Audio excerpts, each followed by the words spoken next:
The truth about a down payment is this: it doesn't have to be your money. Sounds crazy, doesn't it? Who else is going to give me money to buy a house, Michael? Well, the answer is I can give you several options. Let's start with the most common. The most common down payment money used by our borrowers to purchase a home that isn't money that they saved through their normal paycheck is gift funds. And let's talk about how you get gift funds. You cannot get gift funds from just anybody. You would think, hey, if somebody's willing to give me gift funds, I should be able to use those to buy a house, right? It's not quite that simple. It needs to be, for the most part, family. Family is always able to give you gift funds. Now, can that family be like a strange familial situation, like maybe the, stepfather of a girlfriend? Maybe that gets a little bit more tricky. But if it's any immediate family member, no problem. Parents, kids, siblings, aunts, uncles, godfather, godmother, those kind of things, no problem documenting that money as a gift fund from the giftor to you. That's the easiest way, not easy for everybody, but if it's available, it's the easiest way to document money for a down payment. But wait a minute, this is the question I get asked the most, especially from the giftor. Is this going to be a tax problem? Am I going to have a tax burden? Is this going to eat up some of the tax exemption I get from gifting money to somebody? And the answer to that question is, I'm not a tax accountant.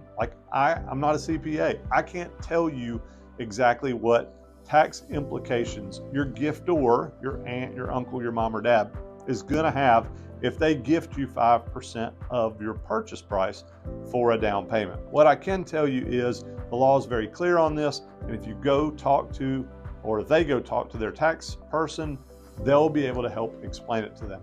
I can also tell you that the law does allow a parent to gift a certain amount of money to a child within a certain year without tax implications. What that amount is, you need to talk to your CPA, because I don't do that, and you might be watching this video after that's changed from what it is today. So just know, if you have a giftor and they're going to give you money and they're worried about taxes, have them talk to their tax planner. Number two, don't just have them give you a check and put it in the bank, because gift funds have to be documented correctly, and correctly depends on the loan program you're doing.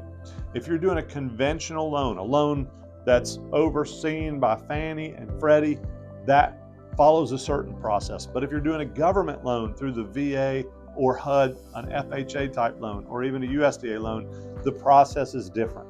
So before you let mom or dad write you a check for $20,000 that you put in your bank, talk to us and let's talk about your situation and what the best way to do this is. Because honestly, one of the most frustrating parts of gift funds is documenting the money coming from the giftor to you. If there's money in your bank account, you're going to have to explain where it came from. If it came from someone giving you a gift, that's okay most of the time, but we're going to have to document it, and that can be a challenge and something that a giftor may not want to get into. Hey, I don't want to give these people my bank statements. All I'm doing is giving money.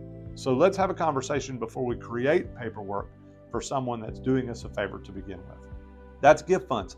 Now, Michael, I've got a college friend who wants to give me money. Can they do that? Well, that depends. It depends on the loan program, and it really depends on how tight you are with that individual. If they're non-family, some programs allow you to get gift funds from non-family members, but they typically have to be lifelong friends, and you have to be able to document that lifelong friendship, which sounds weird and can be very challenging to do. So I would tell you it's more of a gray area if you're trying to get gift funds from someone who's not family. What other areas can you use to get that down payment money? If it's not your savings and it's not gift funds, what else could it be? Well, most people don't know, but your boss could bonus you money, and you can use that bonus money for a down payment on a house, even if it's a one-time bonus that doesn't recur. But it can't just be, again, your boss writing you a check. It has to be money that comes through your normal pay. So let's say you've been working somewhere 25 years, you got a really cool boss. He says, hey, I'd like for you to own a home because you're a more stable employee if you own a home. That's great. He can give you a bonus through your paycheck that you can put in the bank and then use as your down payment. It's really awesome. It has to be a bonus, not a loan that you're going to repay back. You cannot borrow money in order to borrow money.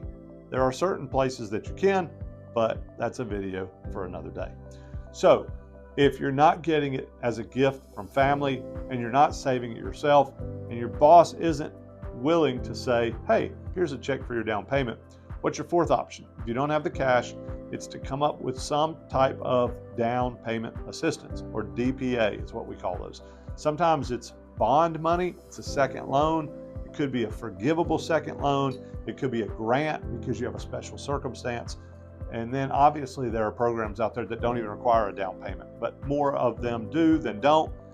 It's a long conversation and one I can't have with you in this social media video, but it is one that we can have person to person, either by phone or messaging or DM. So if you have questions about this, just DM me down payment. That'll start the dialogue. We can schedule a call or a Zoom or a face-to-face meeting, and I can hear about your situation, and then I can walk you through all the different options for you to come up with your own down payment, one of which might be gift funds.